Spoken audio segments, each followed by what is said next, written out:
నమస్తే, welcome to our channel. నేను భానుశ్రీ.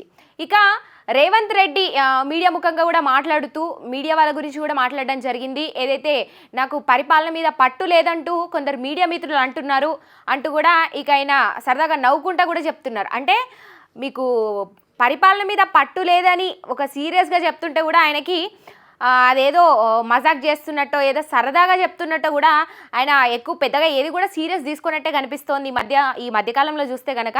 ఆయన ఏమంటున్నారో ఒకసారి ఆయన మాటలో విందాం, తర్వాత మనం మాట్లాడదాం. మా మీడియా మిత్రులు అంటారు, అన్న మీకు పట్టు వచ్చినట్టు లేదు పరిపాలన మీద అని. పట్టు అంటే ఏందని నేను వాళ్ళు అడుగుతున్నా. ఓ ఇద్దరు మంత్రులను తీసి బయటపడేస్తానో, ఇద్దరు అధికారులను జైలుకు పంపిస్తానో పట్టు వచ్చినట్టు కాదు. ఉన్నోళ్ళందరినీ సమన్వయం చేసుకొని సమీకరించుకొని ఒక మంచి పరిపాలన అందిస్తేనే పట్టు వచ్చినట్టు. దానికి కొంత సమయం పడుతుంది. మా మీడియా మిత్రులు ఈయన ఒక మాట అంటున్నారు, మంచి పరిపాలన అందిస్తేనే దాన్ని పట్టొచ్చినట్టు అంటారు, పరిపాలన మీద పట్టొచ్చినట్టు అంటారని ఆయనే చెప్తున్నారు. మరి ఆయన వచ్చి సంవత్సరం దాటిపోతున్న నేపథ్యంలో ఆయన పరిపాలన అంటే ఆయన దృష్టిలో పరిపాలన అంటే మరి ఏందో ఆయనకే తెలియాలి. ఎందుకంటే అంటే ఒక గుంపు గుత్తగా కొంతమందిని వేసుకొని ఇట్లా రోడ్డు మీద నడుచుకుంటూ వెళ్తుంటే ఆయన వెనకాల కార్యకర్తలు లేదంటే ఆయన గుంపులో ఉన్నటువంటి మందిని వేసుకొని వెళ్తూ ఉంటే మరి అది పరిపాలన లేదంటే ప్రజలకు ఇచ్చేటువంటి పరిపాలన మరి ఆయనే చెప్పాలి సమాధానం. ఇంకోటి కూడా చూద్దాం, మనం ఇంకో వీడియో కూడా ప్లే చేస్తాను. నేను సభ్యులు వస్తున్నారు అన్న, మేము ఎమ్మెల్యేలు అయినా కానీ మా ఎంబడి ఉన్న వాళ్ళకి ఏం చేయలేకపోతున్నాం, వాళ్ళకు ఉద్యోగం ఇవ్వలేకపోతున్నాం, ఉపాధి కల్పించలేకపోతున్నాం అని అన్ని రాజకీయ పార్టీలకు సంబంధించిన ప్రజాప్రతినిధులు వస్తున్నారు.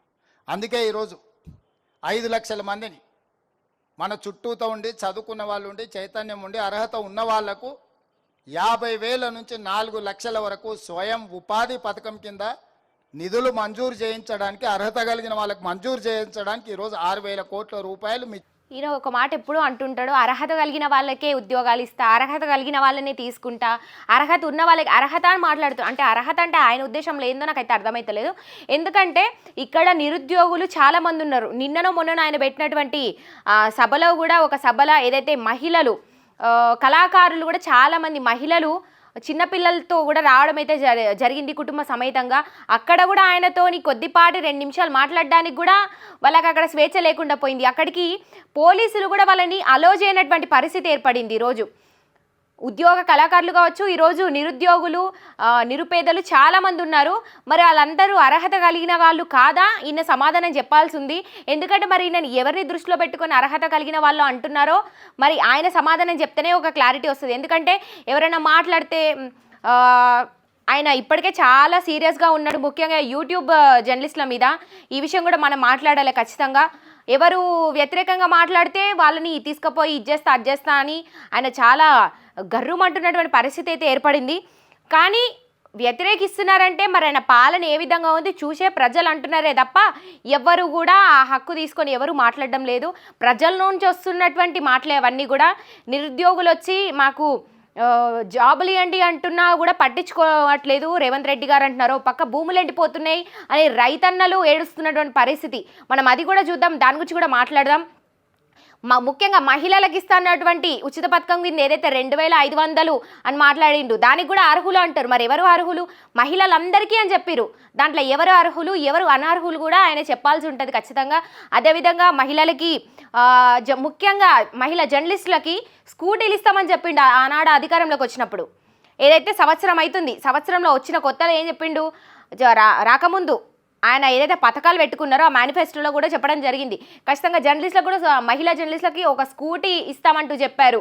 ఇంకా కొంతవరకు ఆయన ఎంతవరకు పైసలు ఇస్తారో ఆ డబ్బుల గురించి ఇప్పుడు అడిగితే చేతులు ఎత్తేసిరు.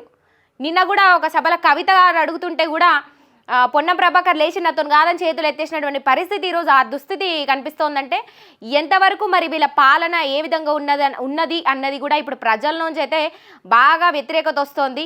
మరి ఇప్పుడు ఈయనేమో అర్హులకి జాబులు ఇస్తాము, బీసీల గురించి పోరాడుతున్నామని అన్ని రకాలుగా చెప్తూ ఉన్నారు, కానీ చేసిన దాఖలాలు ఎక్కడ కూడా కనిపించట్లేదు. మరి చూద్దాం ఇంకేమంటారు. చేతుల్లో రాబోయే 2 నెలల్లో పెడుతున్నాము. జూన్ 2 నాడు 5 లక్షల మంది లబ్ధిదారులను మనం ప్రకటించబోతున్నాము. ప్రతి నియోజకవర్గానికి 4 నుంచి 5,000 మంది మన ఎంబడి ఉండే అర్హత కలిగిన కార్యకర్తలు కానీ లేకపోతే గ్రామాలలో ఉండే నిరుద్యోగ యువకులు ఎంతమంది ఉంటారు? 2,000 3,000 ఉండొచ్చు. వాళ్ళందరికీ మీరు పని కల్పించవచ్చు, ఉపాధి కల్పించవచ్చు. చూద్దాం మరి ఆయన పని కల్పించవచ్చు అంటే ఊర్లలో కూడా చాలా మంది నిరుపేదలు ఉన్నారు, నిరుద్యోగులు ఉన్నారు. దాదాపుగా మనం ఎంతమంది ఉంటారు మా అంటే ఒక 2,000 మంది ఉంటారు. కల్పిద్దాం ఖచ్చితంగా, వాళ్ళకి కల్పించే ప్రయత్నం అదే దిశలో వెళ్తానని ఆయన చెప్తున్నారు, తప్పులేదు, కరెక్ట్గానే చెప్తున్నారు. ఎక్కడ మాట్లాడినా ఆయన ఒకటే చెప్తారు, అర్హులకు ఇస్తా, ఇది ఇస్తా, నేను ఇచ్చిన పథకం కింద ఇది అమలు చేస్తా, అది అమలు చేస్తా అని చెప్పుడే ఉంది, కానీ చేసిన దాఖలాలు ఎక్కడ కనిపిస్తలేవు రేవంత్ రెడ్డి గారు. ఎందుకంటే ప్రజల్లో ఇప్పుడు అదే మొదలైంది, మీరు అది చేస్తా ఇది చేస్తా అని చెప్తున్నారు, కానీ ఎక్కడ ఏం చేసిరో ఒక్కరు చూపెట్టుర్రు మీరు అని కూడా ఈరోజు ప్రజలందరూ మిమ్మల్ని ప్రశ్నిస్తున్నటువంటి పరిస్థితి. మరి ఇది మీ చెవుకు ఎక్కట్లేదు, మీరు ఖచ్చితంగా దీనికి జవాబు చెప్పాల్సి ఉంటుంది. ఈ ఏడాదిలోనే ఇంతవరకు వ్యతిరేకత సంపాదించుకున్నారు మీరు. అంటే మీరు వచ్చిన ఏడాదిలో ప్రజల నుంచి ఏం సంపాదించుకున్నారన్నది కూడా మీరు ఒక్కసారి గమనించాలి ఖచ్చితంగా.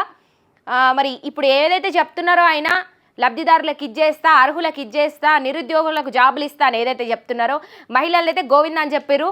మరి మహిళలకి సమాధానం చెప్పాలి కదా, మరి చేతులు ఎత్తేస్తే సరిపోదు. ఆ రోజు మాట ఇచ్చి ఈరోజు సంవత్సరం అవుతున్న నేపథ్యంలో ఇది మర్చిపోయారు మహిళలంటే కాదు కదా, ఎదురు చూస్తున్నారు ప్రజలు. ఈరోజు సంవత్సరం కానీ 15 నెలలు కానీ ఇంకో 2 సంవత్సరాలు కానీ మెల్లగైనా చేస్తుందేమో కాంగ్రెస్ ప్రభుత్వం, ఒక రోజు లేట్ అయినా సరే అన్నమాట మీరు నిలబెట్టుకుంటుందేమో కాంగ్రెస్ ప్రభుత్వం అని ఎదురు చూస్తున్నారు ఈరోజు.